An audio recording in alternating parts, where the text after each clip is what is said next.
Olá, sétimo ano, tudo bem com vocês? Estamos aqui para mais uma aula em casa. A aula de hoje é correspondente ao dia 10/9/2020, trabalhando o contexto do nosso terceiro bimestre. E hoje a gente vai falar um pouquinho sobre teatro romântico. Olha só que interessante, né? A aula anterior a gente falou um pouquinho do teatro neoclássico, né? De como funcionava esse teatro neoclássico, e hoje a gente vai se aproximar um pouquinho dessa linguagem do romantismo, trazendo agora para si o romantismo dentro do teatro, ou seja, como é que o teatro era explicitado, como é que o teatro aparecia nessa época do romantismo. Esse contexto está aí na página 19 e 20 do seu livro didático, então abre ele aí comigo e vem comigo para a gente falar um pouquinho das características do teatro no período romântico. Vamos lá?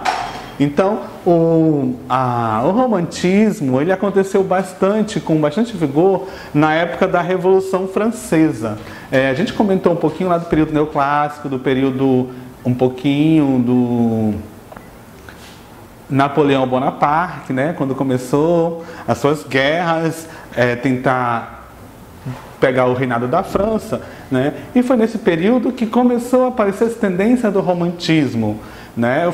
A Revolução Francesa preparou o terreno para esse período do romantismo e se instalou basicamente no teatro. Algumas características do teatro foram afloradas, apareceram com grande vigor nessa época do romantismo.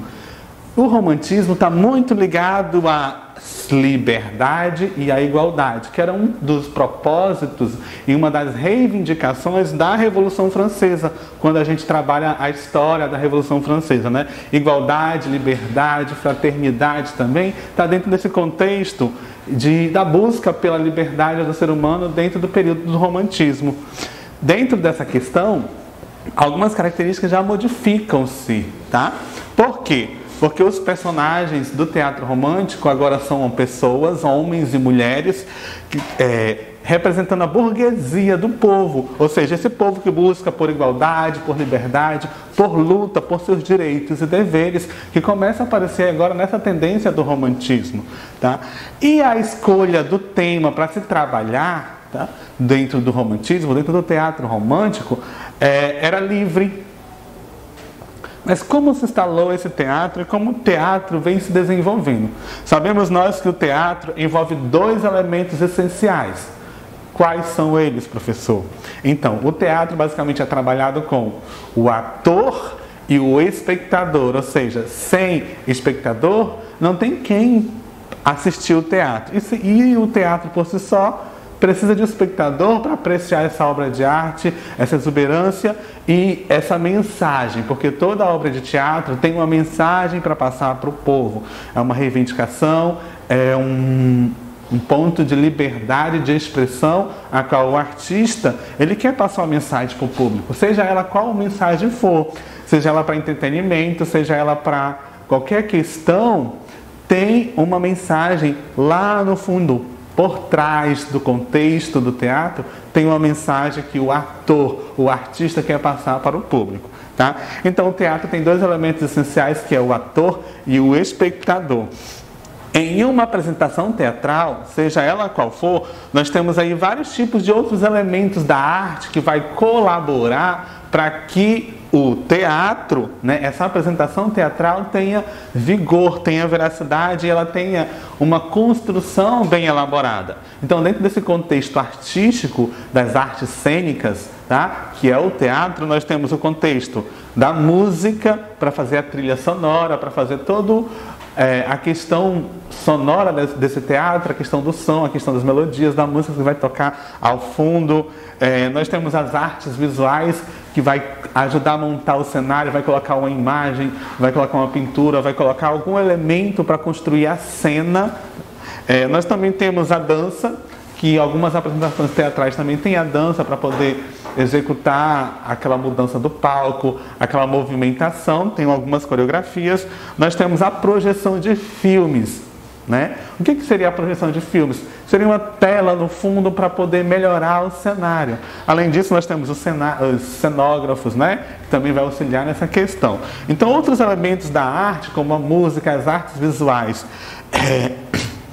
e a arte de projeção também são usadas dentro de uma apresentação teatral, para poder compor e estruturar toda aquela categoria teatral, para ficar um teatro mais chamativo, um teatro mais atraente para o nosso público. Os espaços cênicos, ou seja, os espaços caracterizados para acontecer essas apresentações teatrais, são os palcos, que são dentro dos teatros, grandes galerias de teatro, nós temos aí grandes palcos, nós temos a rua, que é o teatro de rua, basicamente.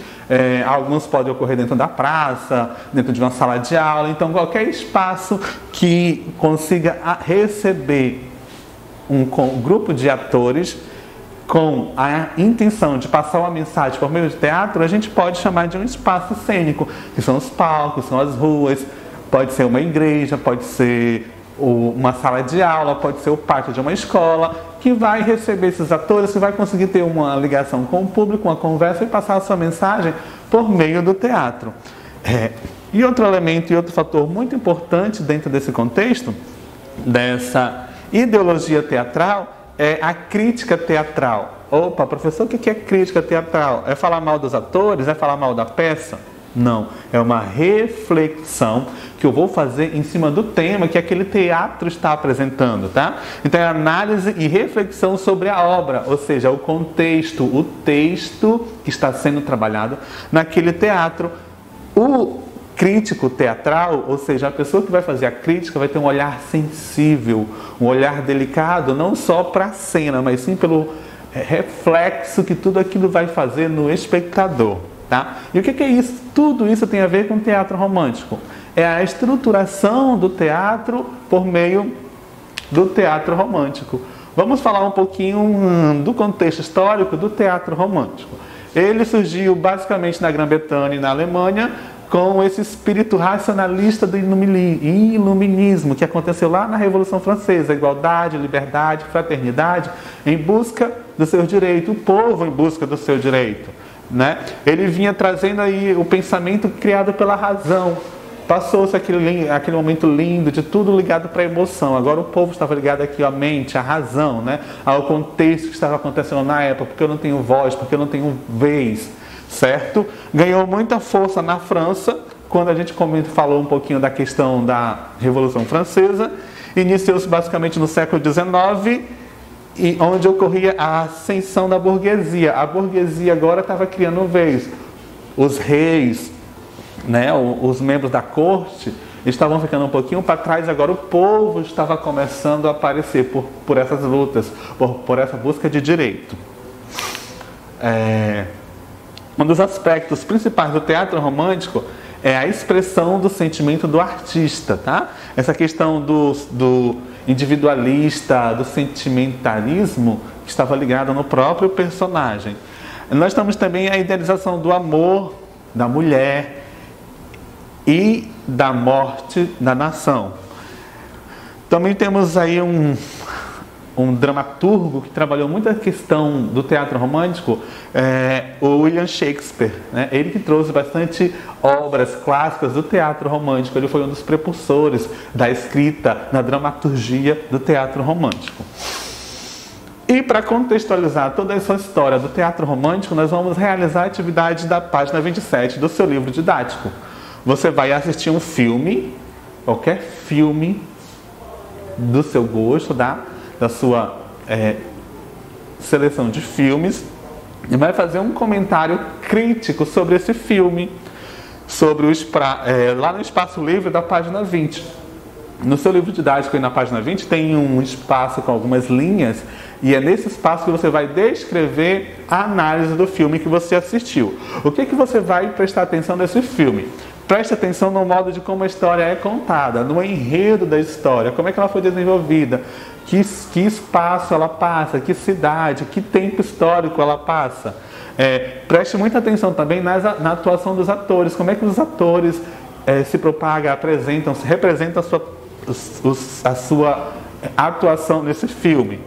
Olha também na composição do cenário e dos figurinos dos personagens, né? Para ver a época que ele está se situando, que característica cada personagem tem, se as roupas desse personagem caracterizam com a história do próprio personagem. e fale sobre o modo de como essa história se relaciona com a realidade vivida nos dias de hoje. Então a gente vai fazer aí uma análise crítica do filme que você vai assistir, certo? Perceber o personagem, perceber o contexto histórico, perceber o cenário que está envolvido e trazer uma reflexão crítica sobre esse filme que você assistiu para a gente poder se contextualizar ao teatro crítico que começou a surgir aí dentro desse teatro romântico, lá quando o povo começou a ter vez dentro do meio artístico, certo? Eu quero ver essa atividade desenvolvida aí no seu livro didático, no Plantão Tira Dúvida. Eu estou te esperando para a gente conversar sobre essa questão do teatro romântico e verificar a sua atividade realizada. Por hoje, vamos ficar por aqui, mas estou te aguardando em breve aqui dentro de sala de aula para a gente trocar uns feedback bem legais sobre artes. Beleza? Por hoje é só. Beijinhos e abraços e até a aula que vem. Te espero, viu? Tchau, tchau.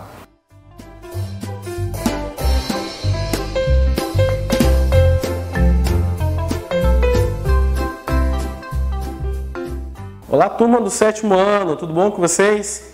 Estamos na nossa aula hoje de língua portuguesa. Bem, na nossa aula da semana passada, já que segunda-feira não teve aula, nós trabalhamos as locuções prepositivas. E aí nós passamos alguns exercícios para vocês. Já na aula de hoje nós vamos trabalhar a transitividade verbal, que começa aqui na página 49, vai até a 51. Como eu falei para vocês, vão ficando um pouquinho mais complexo as questões, principalmente dos verbos. Como eu falei para vocês em algumas aulas anteriores, qualquer dúvida, pesquise. Pesquise, leia, assista, e aí qualquer coisa, eu tenho sentido muita falta de vocês, principalmente aí na questão da Plantão Tira Dúvidas. Eu espero que você não tenha dúvida nenhuma. Mas enfim, vamos para a nossa aula de hoje. Vamos trabalhar isso, que é na questão da transitividade verbal, a classificação dos verbos significativos. Então vamos responder às questões das locuções prepositivas e aí nós vamos entrar nesse assunto que é muito legal, no meu caso, que eu acho muito legal e também muito interessante. Vamos lá? Vamos lá! Corrigindo aí a nossa aula anterior, que vem com a tirinha, inicia com a tirinha do Menino Maluquinho.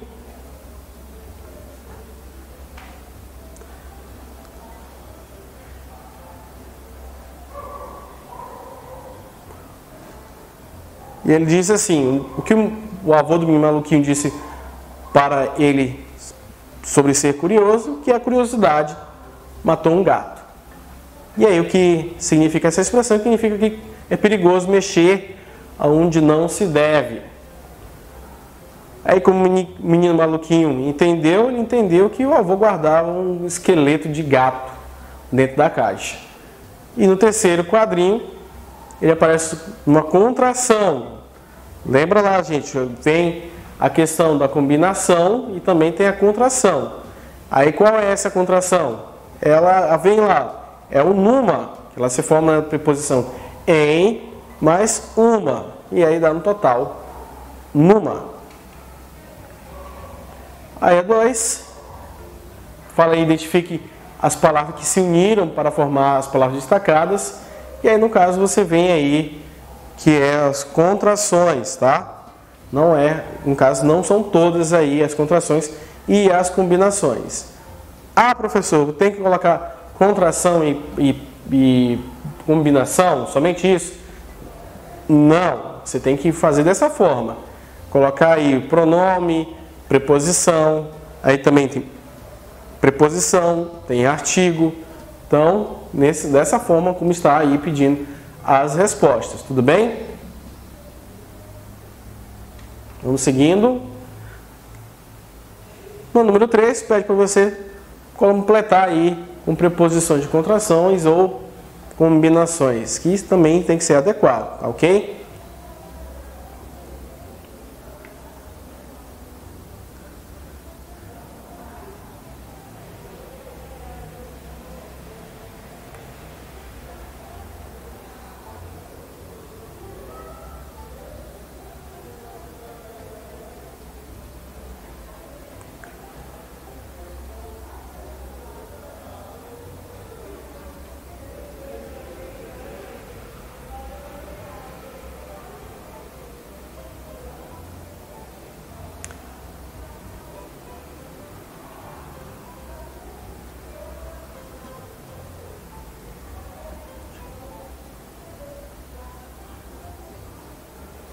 vamos para o assunto de hoje. Esse aí é as classificações dos verbos significativos. Os verbos significativos, eles podem ser intransitivos ou transitivos. Como assim, professor? Vamos entender aqui. Os verbos intransitivos é aquele que tem o sentido completo. Por exemplo, o filme acabou. No caso, o sentido aí está completo. Ou seja, não tem como você perguntar ao verbo, acabou o quê? Você já sabe, o filme acabou. Então, é o verbo intransitivo. Aí você observa aí que em cada um desses pontos, ele tem aí as suas siglas, né? O verbo intransitivo, a sua sigla é a V e o I. O verbo transitivo direto é aquele que precisa de um complemento para ter sentido. Como assim, professor? Simples. Observe aí. O filme teve um final feliz. Se no caso eu tirasse ali um final feliz, o filme teve. Aí você perguntaria ao verbo, teve o quê?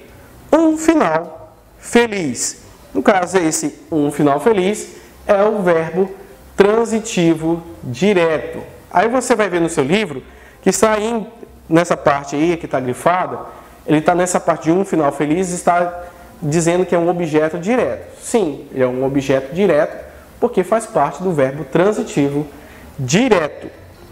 E o verbo transitivo indireto é aquele que precisa também de um complemento ligado ao verbo por uma preposição. Nós acabamos de estudar sobre as preposições e as locuções prepositivas. Então, qualquer dúvida em questão da preposição, volte algumas páginas e você vai ver lá as questões das preposições. Para ter sentido. Como assim? Olha aí no caso do exemplo. Eu assisti a um bom filme. Ou seja, eu assisti. Beleza, assistiu ao quê? Observe esse A. Esse A é uma preposição. Então, ou seja, quando tiver a preposição, logo quando você, no caso, encontrou o verbo, fez a pergunta ao verbo, e encontrar aí, no caso, na frase, encontrar a preposição, isso logo será o verbo transitivo indireto, ou VTI, como você está vendo aí. Já no caso do verbo transitivo, direto e indireto, que é o VTDI, ele fala assim, é aquele que apresenta dois complementos, com e sem preposição. Olha o exemplo, nós entregamos o ingresso ao porteiro. Como assim, professor? Simples, sempre perguntando ao verbo, nós entregamos o quê? O ingresso. O é também uma preposição. Aí no caso, o ingresso a quem? Ao porteiro. Lembra lá da combinação? Da locução prepositiva, no caso de combinação, do a mais o o, no caso aí também tem uma preposição ao porteiro, então no caso se torna um objeto, se torna indireto. Certo? Espero que você tenha compreendido. Quando tem preposição, se no caso tem uma preposição ali, ó, no verbo transitivo de indireto, no caso, tem preposição, é verbo transitivo indireto. Quando não precisa estar no sentido completo, é verbo intransitivo. VI. Quando, no caso, é direto, professor, é aquele que não tem nenhuma preposição. A preposição, gente, é a que vai dar, nesse caso aí, é o que vai te dar mais a certeza do que você vai responder, certo?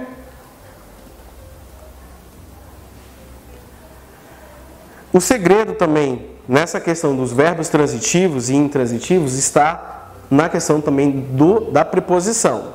Quando tem o sentido completo é intransitivo, quando tem a preposição, não precisa da preposição, que você encontrou o verbo, você perguntou ao verbo e não usou preposição, Aí vem no caso, verbo transitivo direto. Aí já no tanto intransitivo direto quanto também no transitivo direto e indireto, aí você tem que se ligar na preposição. Como eu falei, qualquer dúvida na questão da preposição, volte algumas páginas e detalhe, tanto da combinação como da contração também, tá? Então se liga nessas duas partes aí, tá ok? Então aí faça as atividades, tá aqui na página 49 até a página 51, tudo bem? Vamos para a nossa mensagem?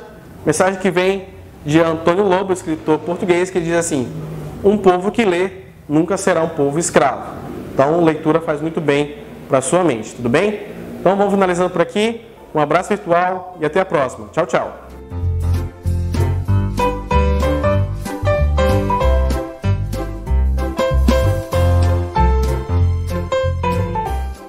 Olá, alunos do 7º ano. Mais uma vez aqui, a professora de Ciências, para estar dando continuidade ao nosso conteúdo. E hoje nós vamos corrigir os exercícios das páginas 41 até a página 43 do livro didático. Então, nessas páginas, não esqueça de colocar a data de hoje, que é dia 10/9 de 2020. Tá bom, meninos? Vamos lá, então. Correção do exercício da página 41. Primeiro, como podemos conceituar a temperatura? Qual é sua unidade no sistema internacional? Que é o SI. Bom, temos ali. A temperatura ela pode ser associada ao grau médio de agitação térmica das partículas de um corpo. Lembrando lá da agitação, né, das partículas. Quanto mais quente estiver, mais agitado ali vai estar as partículas. E também vai aumentar ali o volume, né, lembrando. Sua unidade no sistema internacional é o Kelvin, tá? Falei para vocês isso na última aula, que ele é a referência aí, né, da escala Kelvin, né, do zero absoluto. 2. O conceito de temperatura está diretamente ligado a uma de nossas percepções sensoriais. Qual sentido é? Né? Então a gente vai ter ali o sentido tato, gente, que é pelo tato que a gente consegue ver se tá frio, se tá quente. Então não é pela visão, nem pela gustação, olfato, audição. É pelo tato, o sentido, né, que a gente consegue sentir aí, perceber a temperatura ali. 3. Um recurso bastante comum utilizado nas ilustrações para representar o movimento dos corpos é o uso de linhas dinâmicas. Observe nas situações representadas a seguir que a quantidade de partículas é igual, mas elas apresentam maior agitação em A e menor em B. Temos ali as linhas, né? E aí vamos responder ali a pergunta. A gente consegue ver que parece que está se mexendo, né? Em A e em B. Vamos ver a pergunta. Em qual das situações a temperatura é mais elevada? Justifique a sua resposta. Na situação A, pois suas moléculas elas apresentam maior agitação. Quanto maior a agitação, a gente sabe que é maior temperatura. Questão de número 4. É comum colocarmos a mão ou o rosto sobre a testa de uma pessoa quando suspeitamos que ela esteja com febre. Explique por que esse procedimento é válido, apesar de o resultado não ser preciso. Bom, esse procedimento ele proporciona uma comparação entre a temperatura dos corpos, a fim de confirmar se a pessoa está ou não com febre. Caso ela esteja, pelo tato, percebemos que sua temperatura corporal está mais alta que a nossa. Então, se você está normal, não está sentindo quentura no corpo, se você pôr a mão numa pessoa, você vai sentir que aquela pessoa está pouco quente. Logicamente, você não vai dizer em específico se ela está com 40 graus, se ela está com 38 ou 39, mas você vai dizer que ela está um pouco mais de você, que é o normal da temperatura corporal de 36 a 37 graus. Passou disso, a pessoa está com febre e dá para sentir a diferença. 5. Quais são as principais escalas termométricas, como eu expliquei nas aulas passadas, que a gente até explicou ali sobre a transformação, a conversão, né, delas. Temos ali a escala Celsius, a Fahrenheit e a Kelvin. 6. Complete os termômetros representados abaixo adequadamente, indicando no ponto superior as temperaturas de ebulição da água e no inferior a difusão do gelo. Considere que a pressão atmosférica é de 1 atm, ou seja, para todas a mesma pressão. Temos ali a primeira é o grau Celsius, temos o C ali, segundo Fahrenheit, terceiro Kelvin. Então, a gente consegue colocar ali os pontos fixos ele está pedindo, né? Então, o ponto fixo ali, inicial ali do grau Celsius é 0 e o máximo é 100, que é o máximo de 100 graus Celsius. No Fahrenheit é diferente, o ponto fixo, o inicial ali é 32 e o final ali, que é a maior temperatura de Fahrenheit, é 212. Aí tem que colocar ali essa numeração. No caso da Kelvin, é 273 inicial e 373 final ali em cima, para vocês preencherem. 7. Com base nos estudos realizados sobre o desenvolvimento das escalas termométricas, relacione as duas colunas adequadamente. Temos ali escala Celsius, escala Fahrenheit e escala Kelvin. Aí temos aqui as frases, né? Escala que apresenta somente valores positivos, escala Kelvin, que a gente viu. A temperatura de uma pessoa é de aproximadamente 37 graus nessa escala, é Celsius. Nessa escala, a temperatura de congelamento da água é representada por um número inteiro com 2 algarismos, a Fahrenheit. Nessa escala, a temperatura de congelamento da água é representada por 3 algarismos em sua parte inteira. 3 algarismo é Kelvin. Bom, escala utilizada para a maioria dos países é a escala Celsius, que é a mais utilizada. E escala utilizada pelo Sistema Internacional de Unidades é a escala Kelvin. Tá? Também falei bem sobre isso na aula passada. Próxima, página 41, 8. Qual é o significado do zero absoluto? Bom, o zero absoluto ele pode ser compreendido no momento que as partículas que compõem essa matéria ela teria uma agitação nula, de forma que deixaria sem movimentos. Ou seja, o zero absoluto, aqui significa que as partículas não estão se movendo, tá? Qual escala é conhecida como a escala absoluta? Porque ela recebe essa denominação. Então, é a escala Kelvin. Ela é conhecida como escala absoluta, pois utiliza como ponto inicial a temperatura do zero absoluto e, portanto, só apresenta valores positivos. 10. Renata está em uma cidade brasileira. Renata está em uma cidade brasileira e conversa via computador com sua amiga Anne, que está nos Estados Unidos. Em determinado momento, Anne comenta que vai pegar uma blusa mais grossa, pois naquele momento a temperatura na cidade era de 41 graus. Com base nessa situação, responda as questões a seguir. A que escala Anne se referia? Justifique sua resposta. Bom, a 41 graus, se fosse a escala Celsius, estaria quente, né? Então, a escala que ela está se referindo é a escala Fahrenheit, pois, apesar de as escalas Celsius e Fahrenheit serem medidas em graus, apenas na escala Fahrenheit a temperatura de 41 graus seria considerada fria. E daí, na segunda questão, que é a letra B, ele vai pedir para transformar, olha só, transforme a temperatura da cidade de Anne para a escala utilizada nas cidades brasileiras. Então, ou seja, vai pegar de Fahrenheit para Celsius. Temos ali a fórmula, temperatura de Celsius,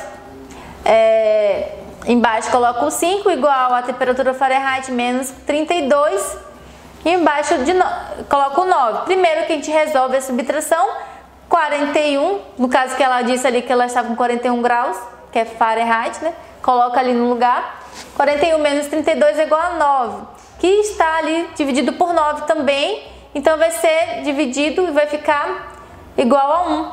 Então vai pegar esse 5 que está debaixo ali da fórmula da temperatura Celsius, vai passar para o outro lado e vai multiplicar, 5 vezes 1 vai ser 5, então, ou seja, transformando 41 graus Fahrenheit de uma escala, que é 41, ela vai ser transformada em 5 graus Celsius, ou seja, para nós, no Brasil, seria 5 graus Celsius, por isso que ela estava ali sentindo frio. Próximo. Página 41, questão de número 11. A imagem do lado é de um termômetro utilizado para determinar a temperatura de uma pessoa. A temperatura que aparece no termômetro está representada em qual escala? Justifique sua resposta. Temos ali 98,6. Essa pessoa que, né? Essa pessoa que diz que um corpo humano está com essa temperatura toda. Então, vamos lá. Essa escala é Fahrenheit, né? Pois de acordo com o enunciado, a temperatura de um corpo humano. Logo, 98,6 só pode ser na escala Fahrenheit, porque se fosse na escala Celsius, a pessoa nem estava viva, na verdade, né? Porque não existe na escala Celsius esse valor todo, a pessoa não estaria viva, não chegaria a esse tanto. Aí teria que transformar esse valor, né? Colocar ali na fórmula para descobrir em Celsius quanto que realmente estava essa pessoa. Então, gente, foi esses exercícios que a gente viu hoje. Eu espero que vocês estejam entendendo. Mais uma vez eu reforço para vocês entrarem nos plantões para a gente estar discutindo esses conteúdos que eu sei que é um conteúdo mais complexo e precisa de cálculos. Então, eu preciso desse feedback de vocês se vocês estão aprendendo, tá bom? Esteja acompanhando isso.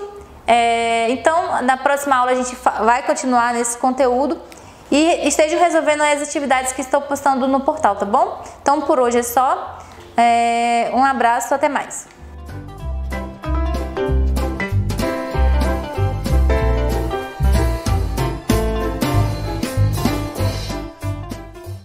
Que bom, sétimo ano! Vamos então a mais uma aula, agora a nossa aula de Geografia. O que nós vamos estudar hoje na nossa aula de Geografia? Vamos dar continuidade sobre o nosso assunto aí, região Nordeste. Nós estamos estudando sobre as regiões brasileiras. Nós falamos um pouquinho da região Norte e agora nós estamos relacionando aí, falando a região Nordeste. Então, continuando a nossa aula sobre a região Nordeste, lá nas páginas 38 a 34 do livro de Geografia de vocês, ok?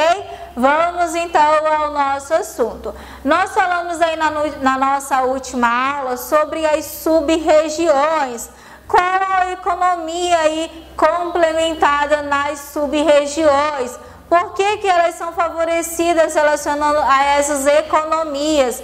Como se localizam aí essas sub-regiões aí na região Nordeste? Foi o que nós vimos durante a nossa aula anterior, né? Nós temos aí o mapa apresentando para vocês essas sub-regiões, como é que elas estão divididas aí, sobre as sub-regiões, né? Complementando aí algumas características delas, foi o que nós vimos também durante a nossa aula. Agora a gente vai falar um pouquinho sobre a população e economia da região Nordeste, ok? População e economia da região Nordeste. Vamos lá.